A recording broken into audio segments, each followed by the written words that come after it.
Hello everyone, welcome to all.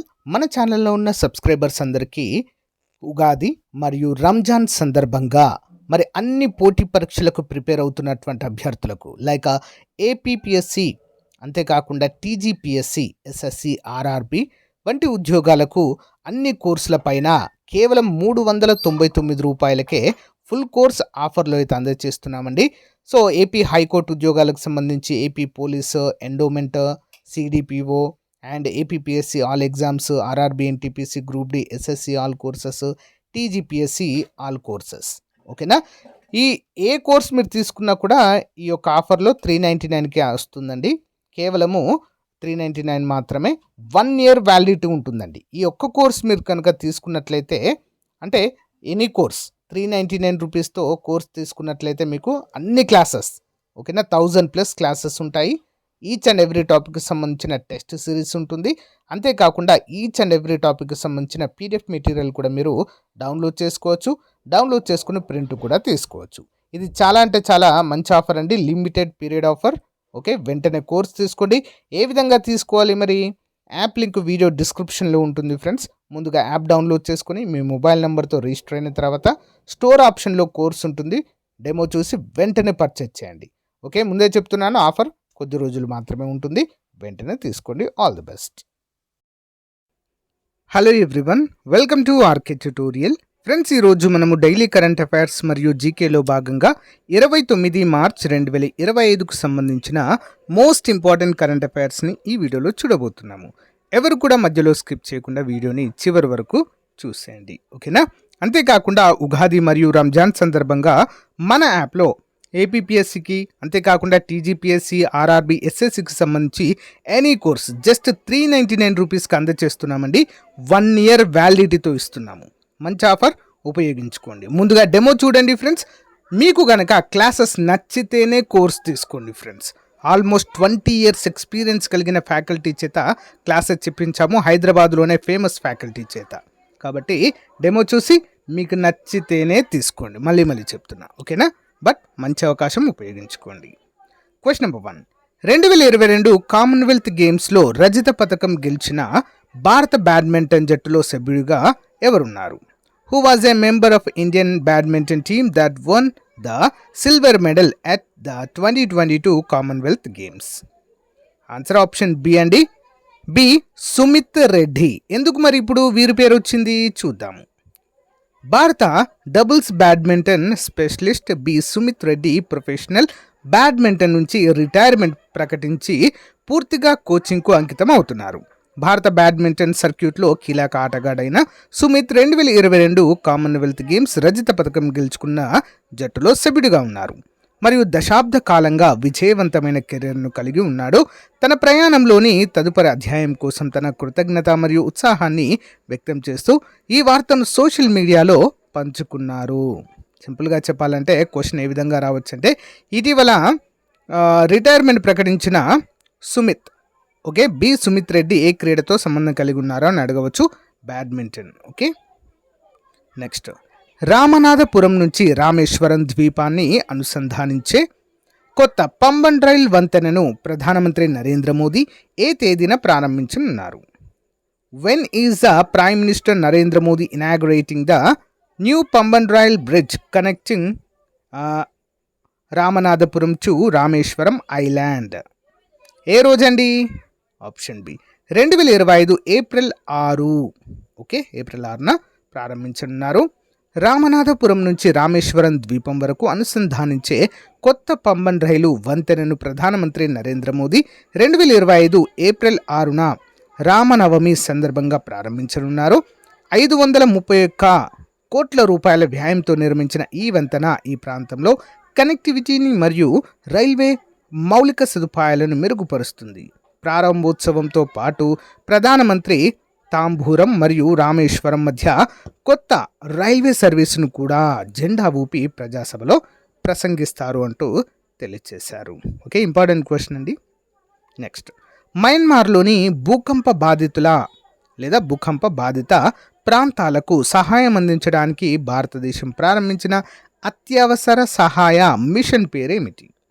What is the name of the emergency relief mission launched by India to assist earthquake affected areas in Myanmar?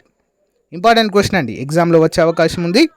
Answer option B, operation Brahma. Operation Brahma. March 29, 2025 శనివారం నాడు ప్రధానమంత్రి Narendra Modi Myanmar senior general Min Aung హ్లాంగ్తో మాట్లాడి మయన్మార్కు తాకిన భూకంపం యొక్క వినాశకరమైన పరిణామాలను ఎదుర్కోవడానికి భారతదేశం యొక్క మానవతా సహాయాన్ని హామీ ఇచ్చారు. మరి భారతదేశం ఆపరేషన్ బ్రహ్మను ప్రారంభించిన కొన్ని గంటల తర్వాత విపత్తు ఉపశమనము, శోధన మరియు రెస్క్యూ కార్యకలాపాలు మరియు బాధిత ప్రాంతాలకు వైద్య సహాయం అందించడము లక్ష్యంగా అత్యవసర సహాయ మిషన్ అయిన తర్వాత ఇద్దరు నాయకుల మధ్య సంభాషణ జరిగింది. ఇంపార్టెంట్ క్వశ్చన్ అండి. నెక్స్ట్, ఫిబ్రవరి 2025లో భారతదేశ ప్రధాన రంగాల వృద్ధి ఎంత శాతానికి తగ్గింది? ఇది గత 5 నెలల్లో అత్యంత బలహీనమైన విస్తరణగా పరిగణించబడింది. What was the growth rate of India's core sector in February 2025, making the weakest expansion in the last 5 months? Answer option C అండి, 2.9%. ఓకే, 2.9%. భారతదేశ ప్రధాన రంగాల వృద్ధి ఫిబ్రవరి 2025లో 2.9%కి తగ్గింది. ఇది గత 5 నెలల్లో అత్యంత బలహీనమైన విస్తరణను సూచిస్తుంది. ఫిబ్రవరి 2024లో నమోదైన 7.1% వృద్ధితో పోలిస్తే ఈ క్షీణత గణనీయంగా తక్కువగా ఉంది. 8 ప్రధాన పరిశ్రమలలో కేవలం 3 మాత్రమే ఉత్పత్తిలో నెలవారీ పెరుగుదలను చూశాయి. అయితే సిమెంటు మరియు ఎరువులు మాత్రమే గత సంవత్సరంతో పోలిస్తే అధిక ఉత్పత్తిని నివేదించిన 2 రంగాలు. మరి ప్రధాన రంగాల పనితీరులో మందగమనము పారిశ్రామిక ఉత్పత్తి సూచిక వృద్ధిని ప్రభావితం చేస్తుందని భావిస్తున్నారు. ఇది జనవరి 2025లో 5% విస్తరణను నమోదు చేసింది. ఇంపార్టెంట్. నెక్స్ట్ వన్, క్యాబినెట్ ఇటీవల ఆమోదించిన కోసి మోచి ఇంట్రాస్టేట్ లింక్ ప్రాజెక్ట్ ఏ ప్రధాన కార్యక్రమంలో భాగంగా ఉంది? Under which major programme does the recently approved కోసిమోచి intrastate link project fall? Answer option C అండి, ప్రధానమంత్రి కృషి Sinchai Yojana accelerated irrigation benefits programme. Okay, important. బీహార్లో నీటిపారుదల మరియు వరద నిర్వహణను మెరుగుపరచడం లక్ష్యంగా కోసి మోచి ఇంట్రాస్టేట్ లింక్ ప్రాజెక్ట్ ఒక చొరవ. ఇటీవల క్యాబినెట్ ఆమోదించిన ఈ ప్రాజెక్టు ప్రధానమంత్రి కృషి Sinchai Yojana accelerated irrigation benefits ప్రోగ్రాంలో భాగము. మహానందా బేసిన్లో మరి నీటిపారుదల మెరుగుపరచడానికి ఈ ప్రాజెక్టు కోసి నది నుండి మిగులు నీటిని ఉపయోగించుకుంటుంది. 6,282.32 కోట్ల అంచనా వ్యయంతో ఇది మార్చి 2029 నాటికి పూర్తవుతుందని భావిస్తున్నారు. ఇంపార్టెంట్. నెక్స్ట్ వన్, ఇటీవల లోక్సభలో ప్రవేశపెట్టబడిన భారత ఓడరేవుల బిల్లు ప్రధానంగా ఏ సంవత్సరంలోని పురాతన చట్టాన్ని సవరించడానికి ఉద్దేశించబడింది? Which years old act is primarily intended to be amended by the recently introduced Indian Ports Bill in the Lok Sabha? Option B అండి, 1908వ సంవత్సరము. చూద్దాం. ఇటీవల భారత ఓడరేవుల బిల్లును కేంద్ర మంత్రి సర్బానంద సోనోవాల్ లోక్సభలో ప్రవేశపెట్టారు. ఈ బిల్లు 1908 నాటి భారత ఓడరేవుల చట్టాన్ని సవరించడం లక్ష్యంగా పెట్టుకుంది. ఈ చట్టము భారతదేశంలో ఓడరేవు కార్యకలాపాలను ఆధునీకరించడానికి ప్రయత్నిస్తుంది. ఇది అంతర్జాతీయ నిబంధనలు మరియు పర్యావరణ ప్రమాణాలలో మార్పులను ప్రతిబింబిస్తుంది. ఓడరేవు రంగంలో ప్రణాళికాబద్ధమైన అభివృద్ధిని ప్రోత్సహించడానికి మరియు కొత్తగా వస్తున్న సవాళ్లను పరిష్కరించడానికి ఈ బిల్లు రూపొందించబడింది. ఇంపార్టెంట్. Okay, next one. మరి చారిత్రక సందర్భం ఏంటండి? చూద్దాం. ఓడరేవులు మరియు ఓడరేవు ఛార్జీలకు సంబంధించిన చట్టాలను ఏకీకృతం చేయడానికి 1908లో భారత ఓడరేవుల చట్టం స్థాపించబడింది. ఇది కేంద్ర మరియు రాష్ట్ర ప్రభుత్వాల అధికారాలను నిర్వచించింది. ఈ చట్టంలో భద్రత, పరిరక్షణ మరియు ఓడరేవు అధికారుల నియామకం కోసం నిబంధనలు ఉన్నాయి. సంవత్సరాలుగా ఓడరేవు కార్యకలాపాల డైనమిక్స్ అభివృద్ధి ఇందులో మెన్షన్ చేయబడి ఉండడం అయితే చూడవచ్చు. ఎప్పుడో బ్రిటిష్ వారి కాలంలో చేసినటువంటి ఈ యొక్క చట్టాన్ని మరి ఇటీవల సవరించడం అయితే మనం ఇక్కడ చూడవచ్చు. ఓకే. ఓకేనా, ఇంపార్టెంట్ అండి. నెక్స్ట్ వన్, తెలంగాణ రాష్ట్ర ప్రభుత్వం ఏ తేదీ నుండి రేషన్ లబ్ధిదారులకు సన్న బియ్యం పంపిణీ చేయాలని ప్రకటించింది? సన్న బియ్యం పంపిణీ పథకం అండి, ఇది కొత్త స్కీమ్గా చెప్పుకోవచ్చు, తెలంగాణ రాష్ట్ర ప్రభుత్వం ప్రారంభిస్తున్నటువంటిది. From which date did the Telangana state government announces the distribution of fine rice to ration beneficiaries? సన్న బియ్యం ఆన్సర్ ఆప్షన్ బి అండి. ఏప్రిల్ 1 నుంచి మరి యొక్క కార్యక్రమాన్ని ప్రారంభించబోతున్నట్లుగా తెలుస్తుంది. మరి ఎక్కడి నుంచి ప్రారంభిస్తున్నారు అనేది కూడా చాలా ఇంపార్టెంట్ క్వశ్చన్ అండి, చూద్దాం. పేదలు ఎప్పుడెప్పుడా అని ఎదురు చూస్తున్న సన్న బియ్యం పంపిణీ ప్రారంభం కానుంది. ఈ పథకానికి రాష్ట్ర ప్రభుత్వం ఉగాది రోజున సూర్యాపేట జిల్లా హుజూర్ నగరంలో శ్రీకారం చుట్టబోతున్నారు. ఎక్కడండి? సూర్యాపేట జిల్లా హుజూర్ నగరంలో. ఓకేనా. పేదలకు రేషన్ కార్డులపై దొడ్డు బియ్యం స్థానంలో సన్న బియ్యం ఇస్తామని రాష్ట్రంలో ప్రధాన పార్టీలన్నీ సంవత్సరాలుగా చెబుతున్నాయి. గత అసెంబ్లీ ఎన్నికల మేనిఫెస్టోలోనూ కీలక హామీగా చేర్చాయి. అధికారంలోకి వచ్చిన కాంగ్రెస్ ప్రభుత్వము గత ఖరీఫ్లో క్వింటాలకు 500 రూపాయల బోనస్ను అదనంగా చెల్లించి రైతుల నుంచి 24 లక్షల టన్నుల సన్నవడ్లను సేకరించింది. వాటిని మిల్లింగ్ చేయించగా వచ్చిన బియ్యాన్ని రేషన్ లబ్ధిదారులకు ఏప్రిల్ 1 నుంచి పంపిణీ చేయబోతున్నారు. ఇంపార్టెంట్ క్వశ్చన్ అండి. ఓకే, చూద్దాం. తెలంగాణ సిఐడి పోలీసులు central equipment identity registrar portal ద్వారా రోజుకు సగటున ఎన్ని సెల్ ఫోన్లను రికవరీ చేశారు? How many mobile phones did the Telangana CID police recover per day on average through the central equipment identity registrar portal? Option B అండి, 98.86. పోగొట్టుకున్న సెల్ ఫోన్లను బాధితులకు తిరిగి ఇప్పించడంలో తెలంగాణ సిఐడి పోలీసులు దేశంలోనే 2వ స్థానంలో నిలిచారు. ఇప్పటి వరకు 70,058 ఫోన్లను రికవరీ చేసి ఈ ఘనత సాధించారు. డిపార్ట్మెంట్ ఆఫ్ టెలికమ్యూనికేషన్ రూపొందించిన central equipment identity registrar portal అందుబాటులోకి వచ్చిన తర్వాత రోజు నుంచి రోజుకు సగటున 98.67 సెల్ ఫోన్లను రికవరీ చేయగలిగారు. అత్యధికంగా హైదరాబాద్ కమిషనరేట్ పరిధిలో 10,861, సైబరాబాద్లో 9,259, రాచకొండ పరిధిలో 7,488 సెల్ ఫోన్లను రికవరీ చేశామని, మిగిలినవి ఇతర పోలీస్ స్టేషన్ల పరిధిలో ఉన్నాయని సిఐడి డీజీ చికా గోయల్ శనివారం ఒక ప్రకటనలో తెలిపారు. ఫోన్ల రికవరీలో కర్ణాటక రాష్ట్రం మొదటి స్థానంలో ఉంది. Okay, next one. భారత దిగ్గజ టేబుల్ టెన్నిస్ ఆటగాడు ఆచంట శరత్ కమల్ తన కెరీర్లో చివరి మ్యాచ్ ఏ టోర్నమెంట్లో ఆడారు? Which tournament the Indian table tennis legend Achanta Sharath Kamal play is a last career match in dash? ఎక్కడండి? Option C, WTT star contender tourney. చూద్దాం. భారత దిగ్గజ టేబుల్ టెన్నిస్ ఆటగాడు శరత్ కమల్ ఆటకు వీడ్కోలు పలికారు. అతను శనివారం కెరీర్లో చివరి మ్యాచ్ ఆడారు.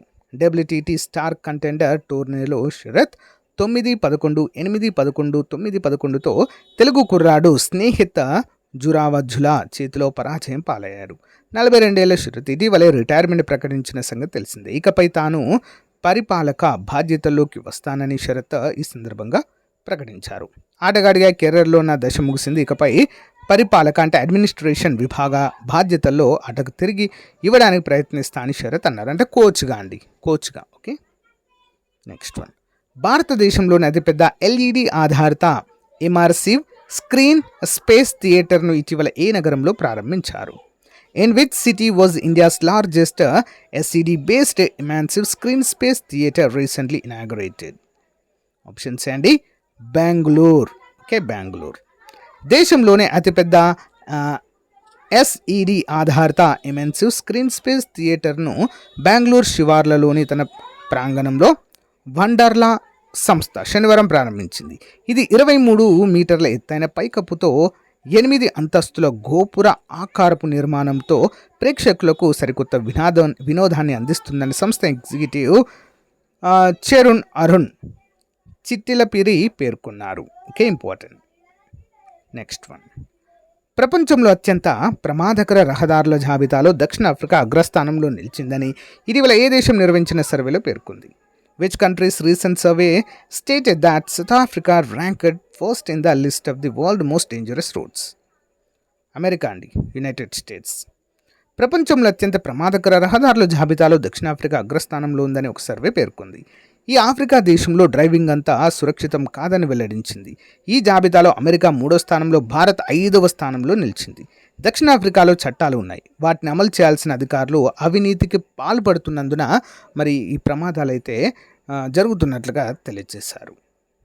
Next one, doctor Dasari Venkataramana రచించిన ఆనందం అనేటువంటి కథల సంపుటిని మహారాష్ట్రలోని ఏ విశ్వవిద్యాలయం BA డిగ్రీ ఫస్ట్ ఇయర్ విద్యార్థులకు పాఠ్యాంశంగా తీసుకుంది? ఇంపార్టెంట్ క్వశ్చన్ అండి.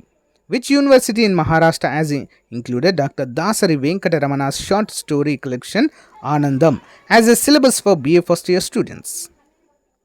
ఆన్సర్ ఆప్షన్ సి సోలాపూర్ విశ్వవిద్యాలయము. చూద్దాం. ప్రభుత్వ రిజిస్ట్రేషన్ డిపార్ట్మెంట్లో అధికారిగా పనిచేస్తున్న డాక్టర్ దాసరి వెంకటరమణ రచించిన ఆనందం అనే నవల సంపుటికి మహారాష్ట్రలో మరి పాఠ్యాంశంగా చోటు దక్కింది. ఓకేనా. మరి ఈ పుస్తకాన్ని సోలాపూర్ యూనివర్సిటీలో BA డిగ్రీ ఫస్ట్ ఇయర్ విద్యార్థులకు పాఠ్యాంశంగా తీసుకోవడం అయితే ఇక్కడ మనము చూడవచ్చు. Okay, important question. Next one, ATP masters 1000 tourney సెమీఫైనల్కు చేరిన అత్యంత పెద్ద వయస్కుడిగా ఎవరు నిలిచారు? Who become the oldest player to reach the ATP Master 1000 tournament semi-final? Answer option C, Novak Djokovic. చూద్దాం. సెర్బియా టెన్నిస్ స్టార్ నోవాక్ జోకోవిచ్ అరుదైన రికార్డు ఖాతాలో వేసుకున్నారు. మయామి ఓపెన్ ATP 1000 మాస్టర్స్ టోర్నీలో సెమీఫైనల్కు చేరారు. తద్వారా ATP మాస్టర్ 1000 టోర్నీ సెమీఫైనల్కు చేరిన పెద్ద వయస్కుడిగా నిలిచాడు. గతంలో ఈ రికార్డు రోజర్ ఫెదరర్ పేరిట ఉంది. 37 ఏళ్ల జోకోవిచ్ శుక్రవారము పురుషుల సింగిల్స్ క్వార్టర్ ఫైనల్లో 6-3, 7-6తో సెబాస్టియన్ కోర్డాపై విజయం సాధించారు. 1 గంట 24 నిమిషాల పాటు సాగిన పోరులో 4వ సీడ్ జోకోవిచ్ 11 ఏస్లు కొట్టగా కోర్డా 7 ఏస్లకు పరిమితం కావడం చూడవచ్చు. చూద్దాము. నెక్స్ట్ క్వశ్చన్, భారతదేశంలో అడవుల విస్తీర్ణము జాతీయ సగటుతో పోల్చినప్పుడు తెలంగాణ రాష్ట్రం ఏ శాతం అటవీ విస్తీర్ణాన్ని కలిగి ఉందని సర్వే ఆఫ్ ఇండియా నివేదిక పేర్కొంది? According to the survey of India report, what percentage of Telangana's geographical area is covered by forest compared to the national average? Option B అండి 24.69%. చూద్దాం. అడవుల విస్తీర్ణంలో తెలంగాణ రాష్ట్రం టాప్లో ఉన్నది. పొరుగు రాష్ట్రాలతో పోలిస్తే ఇండియాలో తెలంగాణ 3వ స్థానంలో ఉన్నది. ఇటీవల ప్రకటించిన సర్వే ఆఫ్ ఇండియా నివేదిక ప్రకారం తెలంగాణ వ్యాప్తంగా 27,688 చదరపు కిలోమీటర్ల మేర అడవులు విస్తరించి ఉన్నాయి. దేశంలో అడవులు 23.59 ఉండగా తెలంగాణలో అంతకంటే అధికంగా ఉన్నట్లు ప్రకటించింది. జాతీయ సగటు కంటే ఎక్కువ తెలంగాణ భౌగోళిక ప్రాంతంలో 24.69% వాటా కలిగి ఉందని పేర్కొంది. మరి పొరుగు రాష్ట్రాలతో పోలిస్తే ఛత్తీస్గఢ్, ఒడిషా మినహా చాలా రాష్ట్రాల కంటే తెలంగాణ ఎక్కువ అటవీ విస్తీర్ణాన్ని కలిగి ఉందని పేర్కొన్నారు. ముందుగా ఛత్తీస్గఢ్ హైయెస్ట్ అండి, తర్వాత ఒడిషా, తర్వాత తెలంగాణ, తర్వాత ఆంధ్రప్రదేశ్ 22.07. ఓకేనా. మరి తెలంగాణ జిల్లాల్లో కనుక చూసినట్లయితే ములుగులో అత్యధికంగా 64.64% అడవులు ఉన్నాయండి. తర్వాత భద్రాద్రి కొత్తగూడెం, జయశంకర్ భూపాల్పల్లి, మంచిర్యాల, కుమ్రంభీం, నాగర్ కర్నూలు, కరీంనగర్ ఈ విధంగా వరుసలో ఉన్నట్లయితే మనకు తెలుస్తుంది. అడిషనల్ క్వశ్చన్, సాగరేశ్వర్ వన్యప్రాణుల అభయారణ్యం ఈ రాష్ట్రంలో ఉంది? Sagareshwar wild life sanctuary is located in which state? Option B Maharashtra. Telecommunications మరియు ఇన్ఫర్మేషన్ టెక్నాలజీలో ఆవిష్కరణలను ప్రోత్సహించడానికి సమర్థ్ ఇంక్యుబేషన్ ప్రోగ్రామ్ను ప్రారంభించిన సంస్థ ఇది? Which institution has launched the Samartha Incubation Program to boost innovation in telecommunications and information technology? Option B, Telematics అభివృద్ధి కేంద్రం C. నెక్స్ట్ వన్, ఇటీవల వార్తల్లో ప్రస్తావించబడిన సోనిక్ ఆయుధాల ప్రాథమిక విధి ఏమిటి? What is the primary function of sonic weapons that were recently mentioned in news? Option A, సుదూర ప్రాంతాలకు బిగ్గరగా బాధాకరమైన శబ్దాలను అందించడానికి. Next one, directorate general of trade remedies ఏ మంత్రిత్వ శాఖ క్రింద పనిచేస్తుంది? Directorate general of trade remedies operates under which ministry? Option A, వాణిజ్యము మరియు పరిశ్రమల మంత్రిత్వ శాఖ. నెక్స్ట్ వన్, మరింత జవాబుదారీతనము మరియు పౌర కేంద్రీకృత శ్రామిక శక్తిని సృష్టించడానికి రాష్ట్రీయ కర్మయోగి జనసేవ కార్యక్రమాన్ని ఏ మంత్రిత్వ శాఖ ప్రారంభించింది? Which ministry has launched the Rashtriya Karmayogi Janseva programme to create a more accountable and citizen centric work force? Option B అండి, ఆయుష్ మంత్రిత్వ శాఖ. సో గైస్, ఇది ఈ రోజుకు సంబంధించిన మోస్ట్ ఇంపార్టెంట్ కరెంట్ అఫైర్స్. మీకు నచ్చితే లైక్ చేయండి, తప్పకుండా మీ ఫ్రెండ్స్తో షేర్ చేయండి. Thank you, have a nice day, bye.